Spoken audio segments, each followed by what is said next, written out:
Nearly 1 year since Russia invaded Ukraine, these people want the United States to stop providing aid. The country's falling apart, but we're giving billions upon billions. It's not our problem. An anti-war rally at the Lincoln Memorial with over 20 speakers and attendees who say the U.S. is to blame for the war. So this is all the United States' fault. It's not Putin's fault? No, of course not. These sorts of conspiracies and controversial figures were the norm at Sunday's rally.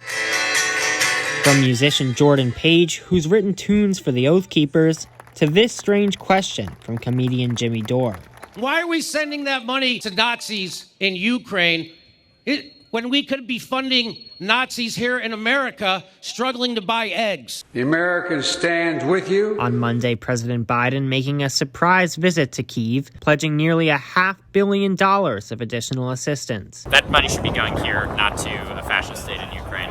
And what's truly unique about this event is that you've got people from all across the ideological spectrum. You have socialists, conservatives who voted for Trump, libertarians, but they're all in agreement on one thing, that the U.S. needs to pull out of the war in Ukraine now.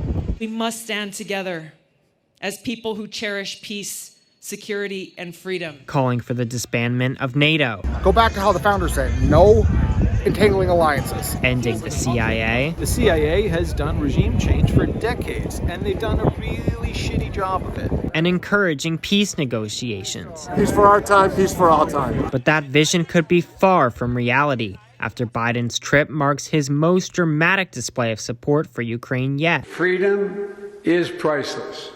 It's worth fighting for as long as it takes.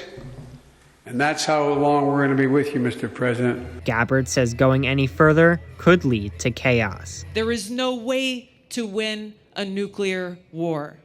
There is only one end, and that is a nuclear holocaust. In Washington, Logan Schijano, Medill News Service.